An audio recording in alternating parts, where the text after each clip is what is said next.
בצל מוות, לא ירא רק אתה עמדי. שבטך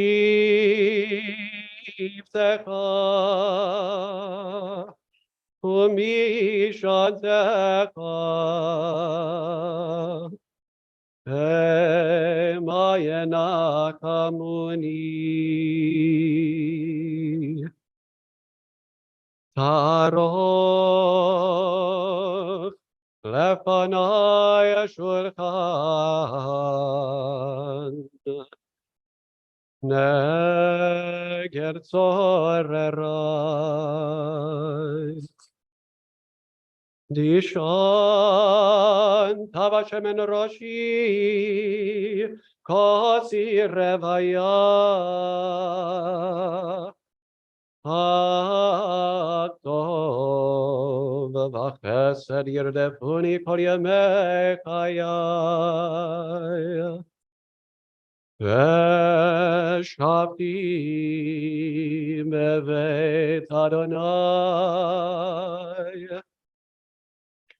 לאורך ימים.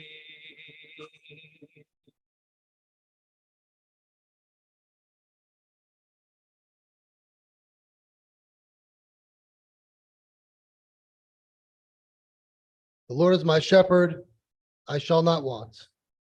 He has me lie down in green pastures. He leads me beside the still waters.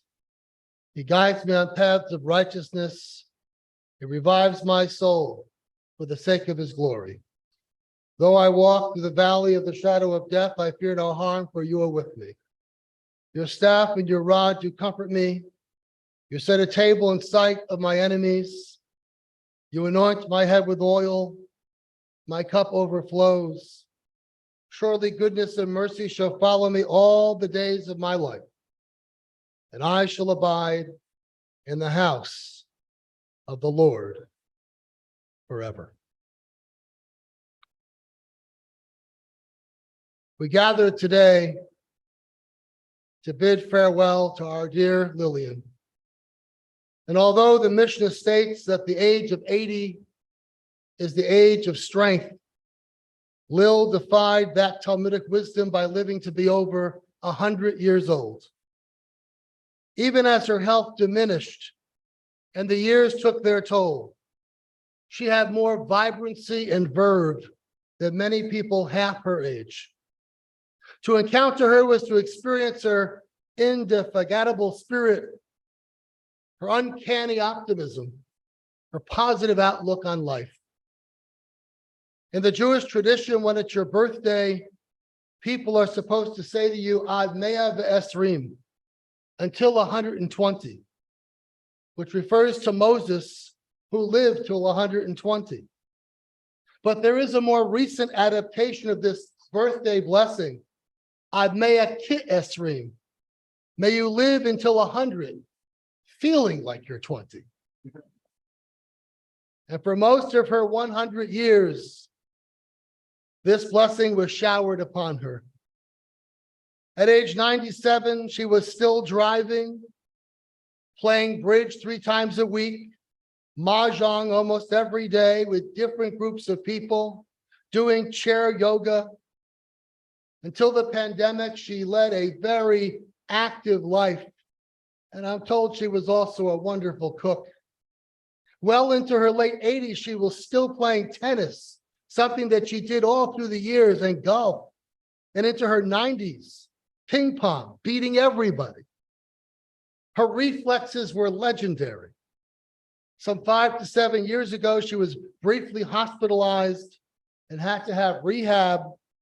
And as part of her rehabilitation, her therapist, her physical therapist, had her playing catch with a ball.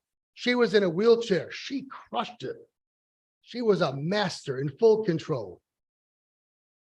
When I recently met her, clearly she was in decline, but even then, she was amazing, with a twinkle in her eye and all her wits about her. She was, in a phrase, forever young.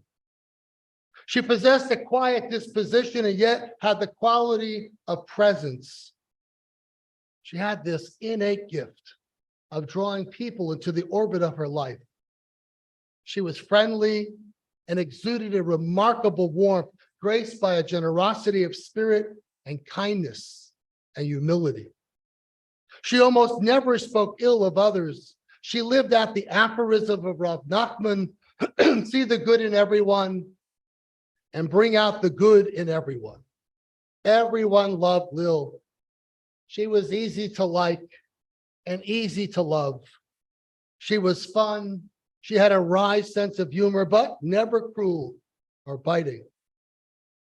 As a young woman and through the years, she was strikingly beautiful, always fashionable, elegant.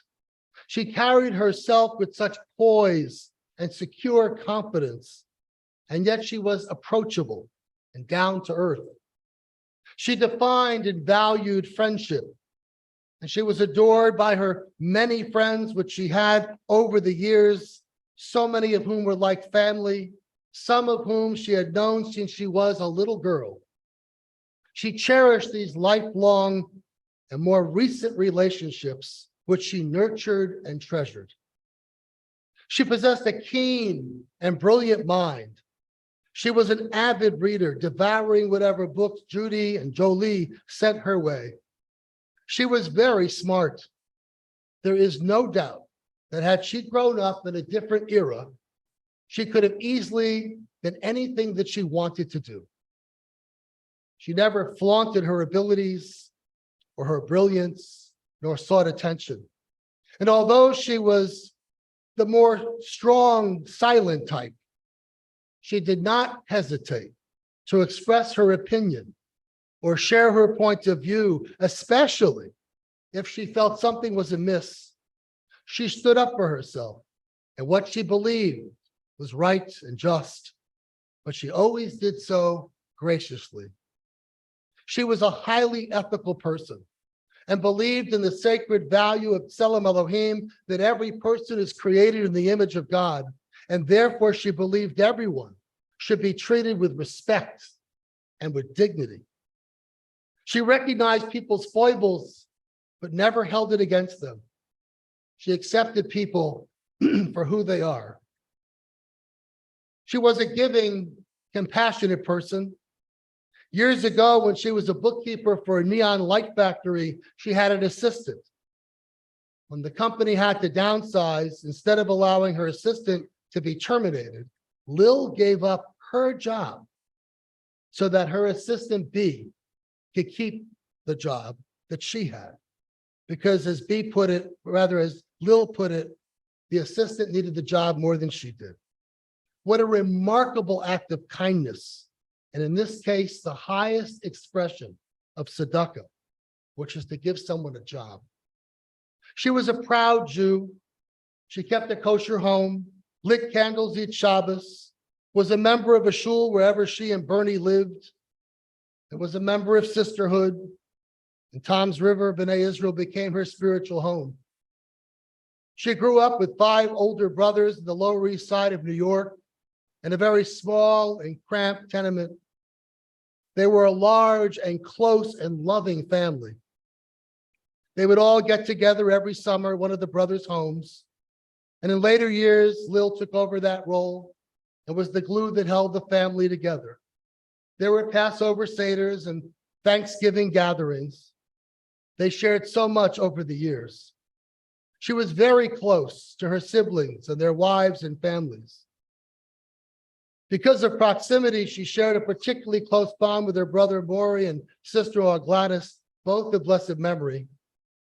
And she was beloved by her many nieces and nephews and their families, some of whom remember Lil as a teenager. She met her beloved Bernie on a kind of a blind date. As the story goes, she was looking at a friend's photos, which is way before iPhones and those kinds of things. And the photos had guys in them. And Lil looked carefully, and she indicated an interest not in Bernie, but his best friend.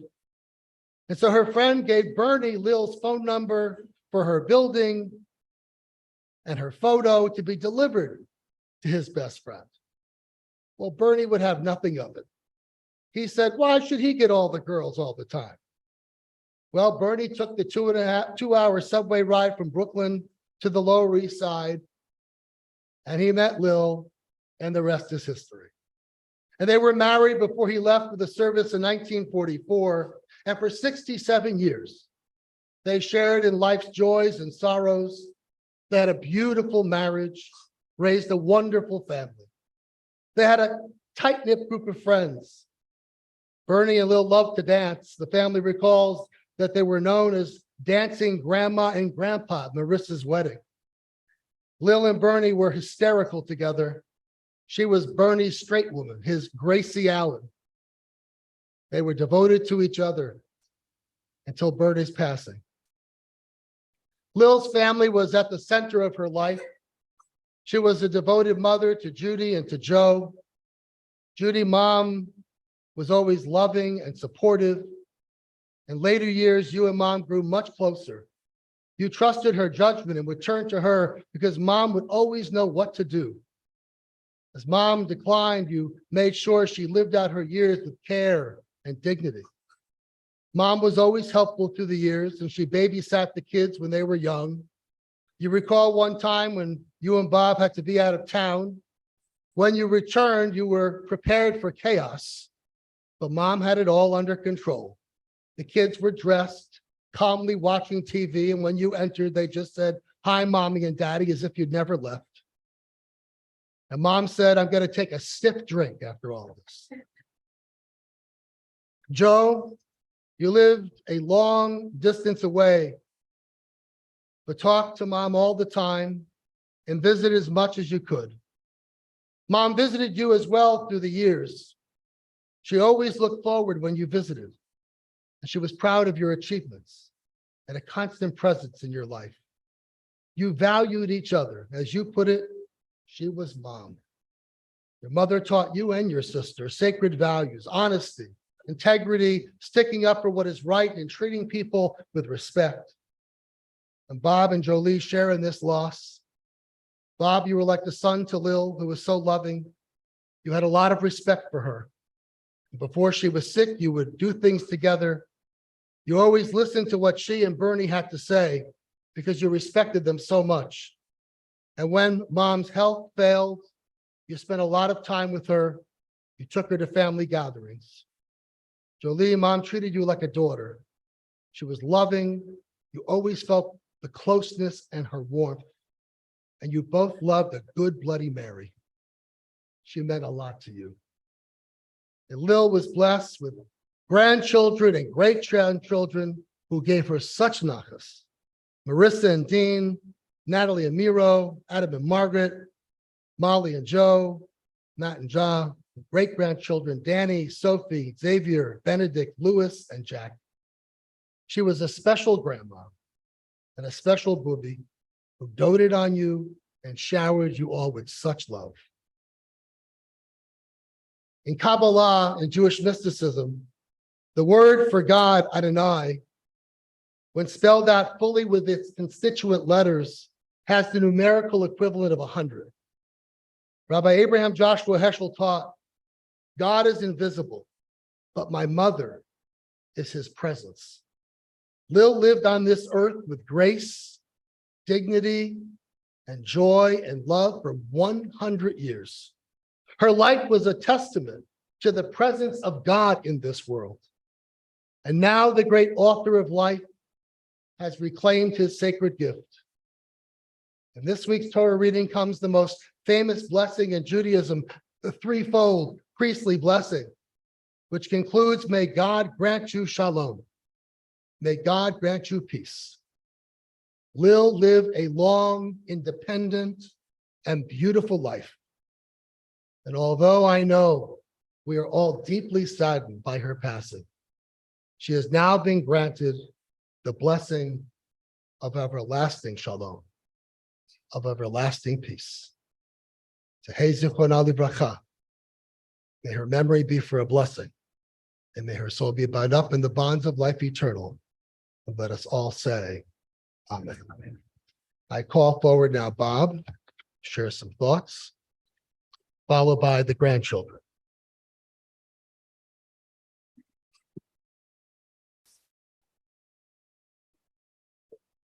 First of all, Rabbi, thank you very much for your wonderful comments. And you stole my thunder. I'm not sure what to say after that. So I am fortunate to have known my mother-in-law for so long. Judy and I have been married for more than 50 years. And Lillian and Bernie, who we followed, were married, as the rabbi said, for 67 years. It just shows the testament to how much we care for their teachings.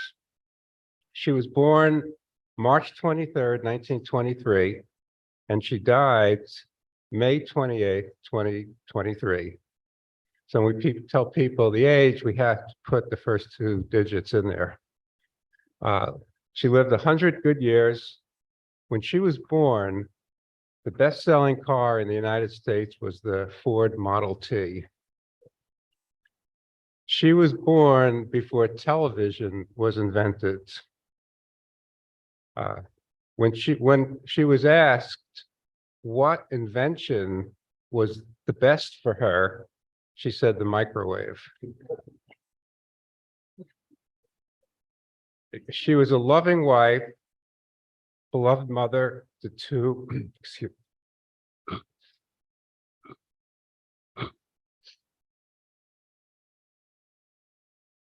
to two brilliant children. My wife, Judy, brother-in-law, Joe. Yet she was smarter than all of us. To the very end, she had her wit and intelligence. For 100 years. Lillian was from the greatest generation, believing in hard work, but family comes first. As the rabbi said, had she been born in more recent times when women had better prospects, she could have achieved professional excellence. Her 5 grandchildren, Adam, Molly, Matthew, Marissa, and Natalia, love her, as does her 6 great-grandchildren, Xavier, Benedict, Louis, Jackie, Danny, and Sophie. She was vibrant, very active, and made good friends easily. Friends were important to her, and she had her lifelong friends. Lillian was the youngest of 6 children and the only girl. She held the family together by inviting her brothers and families to Passover Seders and Thanksgiving dinners. It was fun to watch 5 bald-headed brothers asleep watching the Thanksgiving football games at her house. She outlived them all. She and Bernie loved to dance, made a very handsome couple. She dressed elegantly. She played tennis until her 80s and only stopped driving in her 90s. She was the best ping pong player in our extended family. Several years ago, we had a tournament and she lost by 1 point. And she said, had she been younger, she could have taken her. And she also said that she'll only play if Xavier picks up the ball for her. She loved board games and card games. After Bernie died, she played bridge several days a week and mahjong regularly. And she played a mean game of Scrabble with Joe. And Joe won half the time and Lillian won half the time. Most importantly, she instilled in her children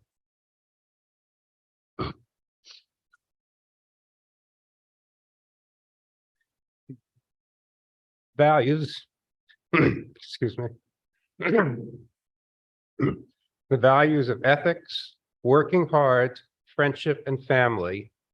Those values show up in her grandchildren and hopefully will show up in her great-grandchildren. For a while, she was doing so well. And we were afraid that hospice would throw her out of hospice. However, in the end, her heart gave out and she died in her sleep. Lillian, we love you and you will be greatly missed.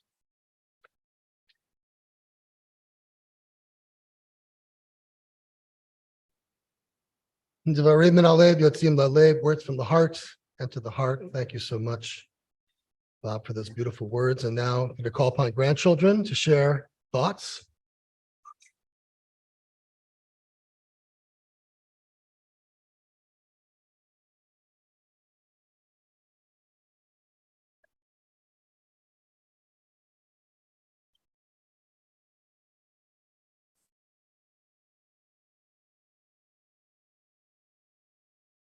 Thank you, Dad. That was beautiful.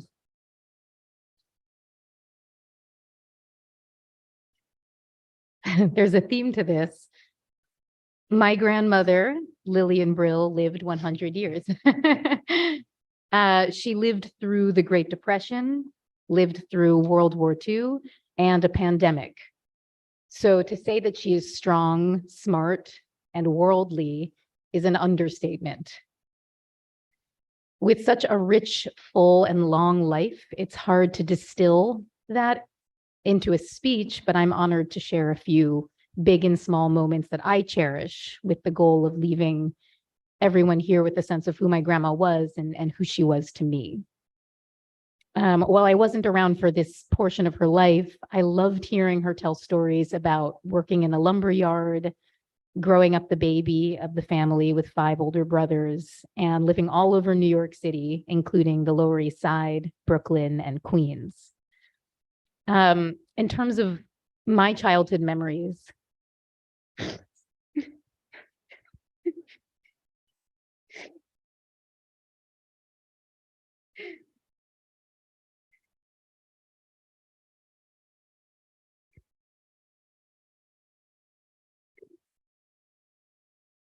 one of my first memories was when I was 2, and it was when my parents bought the house that we grew up in, and my grandma and grandpa were sitting with us to entertain us while they were filling out paperwork. And now that I have a child, I imagine that I probably was saying gibberish because I was 2, but I have a memory of just having a full conversation with them and just talking their ears off and them responding to me. And I think there was a lot of, yeah, maybe, I don't know. So in retrospect, I probably was saying maybe one coherent word, but my grandma was there right with me, talking with me. I have so many memories of her babysitting us when my parents went out of town. And she always humored me by speaking to Paddington, my bear. I insisted that she said goodnight to me and Paddington, and she didn't skip a beat. She just did it. And just like, I forget, it was the rabbi or my dad said, whenever she babysat for us, she held such order in the house that we were at school like 15 minutes earlier than we ever were. And yeah, it was she watched us with such care, but we also she demanded respect in the most caring way. We never dared to, disobey her, which was really sweet. She was a fierce ping pong and competitive tennis player, and I don't think I ever beat her, maybe until like the last 5 years. And I think it's a tribute to who she was, that she was able to win so ferociously at every game she played, but no one ever resented her or felt bad. She, we're all like, oh, great, grandma won, even though she won every single time. When I was at sleepaway camp for 2 weeks, my parents were away on a business trip to the Olympics, and she wrote me letters every single day. And that's who she was. Every single day. There wasn't a single day that she didn't write me a letter, because my mom said that was what helped me feel comfortable. She was the first person we called when we were kids if there was ever an issue or an emergency, because she was just solid and they're always there and ready to help. She had the unique admirable qualities of being decisive and direct while also being incredibly loving. She made everybody feel comfortable, welcome, and a part of the family. And it's amazing that as an adult, I still have memories. She was so proud of all of her children and grandchildren and was committed to supporting our pursuits. After I graduated from college, I did an off Broadway show. And she actually, with my grandpa, climbed up a fire escape and maybe entered through a window to see it. She knew how to relax in vacation. We took a family trip to Puerto Rico, and I think the first day we were there, she asked us to get her a milkshake. She took time to visit me in California, despite it not being a quick or easy trip, and took the time to visit with family she hadn't seen in years. And now that I've got a kid of my own, I know how incredibly lucky I am that my grandma was able to form memories with my kid. And she was able to walk down the aisle at my wedding and meet my husband, Joe. She never pushes people, and she's always ready to receive as much love, from our family. I'm eternally grateful that she was able to be there for my wedding 5 years ago. Through the wealth of memories, I realize this is only a fraction of the loving moments, conversations, and holidays that Lillian experienced in her lifetime with so many of us. But there was one common thread. Anybody she would meet would always comment on how warm and welcome they made her feel. My friends would always say, "I love your grandma," or "Your grandma was my favorite aunt." Besides being a tennis star and a ping pong legend, she was a deeply involved grandmother and mother. When you were in the family, you were in the family. She was a joyful great-grandmother. She lived her life with remarkable decisiveness, yet held space for her loved ones' quirks and eccentricities. She valued community and friendship, and I always admired that she kept up with her friends and her best friend, Fran, from childhood to the day that Fran died. She has taught me so much about valuing family, friends, and unconditional love. I just realized I've been talking for a while, but I'll just leave you with this one last anecdote. Cards were really important in our family, and we would always, whenever we'd visit my grandparents, which was quite frequently, we'd always leave dinner with a big card game. And it was a big poker game. And one of the games, you held 5 cards to yourself and 2 cards on the table. And for those of you who knew my grandpa, you know that he was a staunch believer in morality, rules, cards, and all things ethical. And at the end of the game, she saw that I had the card that would give her a royal flush. So she secretly showed me her hand and pointed to my card. And we switched cards, and she won the game, which then became a whole thing. And when it was revealed that grandma and I cheated together, we really didn't hear the end of it, but it was hilarious, and also just sort of shows her mischievous side and her relationship with Bernie, and how they knew how to really get each other. So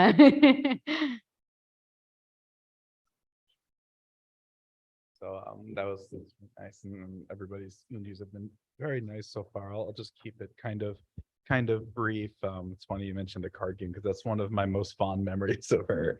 Whenever I think of that, it kind of just showed her rebellious side, or or, as you said, mischievous side. But that was a nice memory. I think my grandfather brought it up for years after that.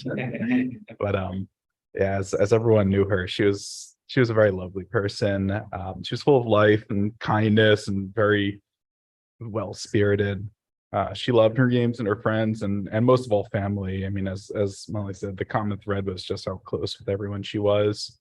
I remember staying with her a lot when I was little, like when you said when you were at camp, I was always staying with them for the weekend or those 2 weeks, and they would always teach me all the quote unquote senior games and shuffleboard and bocce, and we'd play cards. And then later that became tennis and ping pong, and she'd always beat us all, and always. But I do have a ton of fond memories of just staying with them and them teaching us stuff. And throughout our life, they always were just so considerate and concerned with how we were doing more than talking about themselves. They just wanted to know how we were doing and make sure everything was good. She was in such even good health until she wasn't, even and probably about a year ago. So she was 99 at the time. We were ordering she was over, we were ordering some food, and we're like, Grandma, what do you want? We thought she'd say something simple. And she was like, I'd love a big plate of ribs. Can you guys make that happen? That's what I want. It's just some big plate of ribs. And we were all shocked, but it just kind of showed how she was in such high spirits until the end, which happened pretty quickly. But it's just, she always would surprise you with those kinds of answers. Mostly, I'm just thankful for getting the extra time with her. I know a few years ago, they said she probably wouldn't make it past the year. That was probably about 4 years ago or so. And I'm really obviously happy that she did, and she was able to see 100. I'm glad I got to celebrate with her and take some solace knowing that she had a full life full of love and companionship, family, and people loved her as much as she loved us. And, as everybody said, anyone who knows her, she was just the most caring person. Every time I tried to ask her about how she's doing, she's like, "Oh, you want to hear about me? Let's hear about you. I want to hear what's going on with you." And just miss her. I miss her very much. And I love her a lot. That's all I have to say. Thanks. And I don't know what I can add that hasn't been said, but so as many people have noted, everyone who knew my grandmother, Lillian, knows that they're a better person for it. She had a fierce intelligence and a confident, rebellious spirit that was immediately apparent. As her grandchild, I looked up to her and hoped to emulate those rare, subtle, yet vital qualities. My grandmother wasn't an effusive person. She wasn't overly romantic or prone to nostalgia. She preferred to look forward, to focus on the present and the future. She showed her love for us and for her great-grandchildren, our kids, by remembering every birthday, every life event, and always being curious about what was going on in our lives and theirs. She was the life of the party. She was always surrounded by friends and family. Many were here today. And the friends she had were strong and lifelong. She loved music and going out dancing when she was younger. And when she got older, traveling, playing tennis and cards. I loved when she would watch us as children and teach us how to play all the card games. But she was always patient, non-competitive, and simply fun. She was whip smart. Nothing escaped her, even to the end. Apparently, as my father noted, she was such a math whiz in school that she progressed so quickly through all the grades, faster than anyone. And she was unbeatable in bridge. Even as her health deteriorated, she remained curious about the world. She stayed abreast of world events and always had informed, cogent opinions about politics and events. So much of who I am, and moreover, who I hope to be, is because of my grandmother. Her intelligence, humor, warmth, and curiosity are a blueprint for the person I hope to be. I'm so thankful I'm so thankful that we all, especially her great-grandchildren, had as much time as we did to get to know her and to feel that fierce intelligence, warmth, and love. Thank you.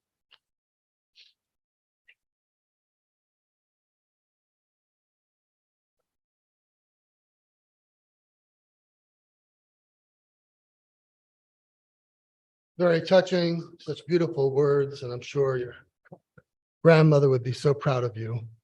We now rise and body your spirit for the memorial prayer.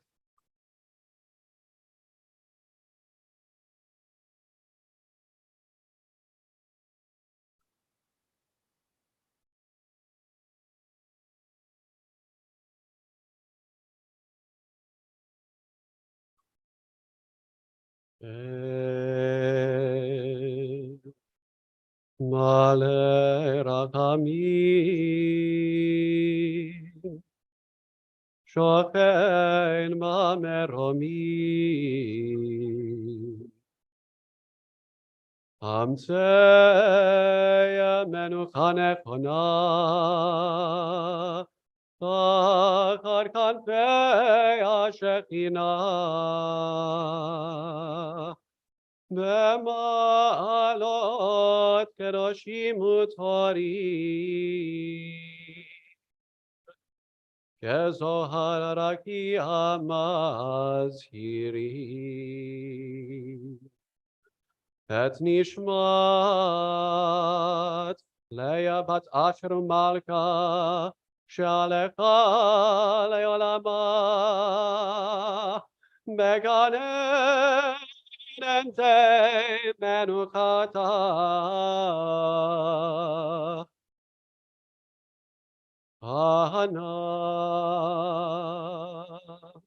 בעל הרחמים, הסתיריה בסתר כנפיך לעולמים. וצרור בצרור החיים את נשמתה. אדוני הוא נחלתה, ותנוח בשלום על משכבה, ונאמר אמן.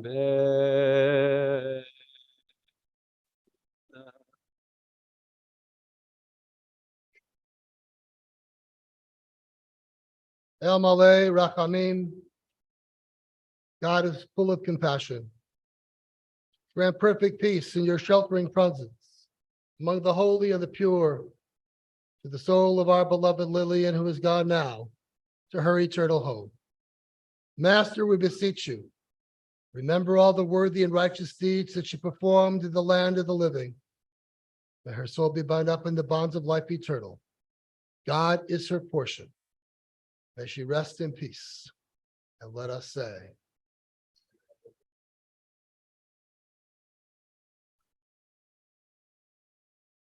this concludes the first part of our services. Services will continue at the Maysville Memorial Park here in Palm River. If you will be joining us at the cemetery, that's that you please pull your card behind the first and family's card. Once you are in your vehicle, we do have directions to the cemetery. At this time, I'd like to ask all those that have been selected as pallbearers, please come forward.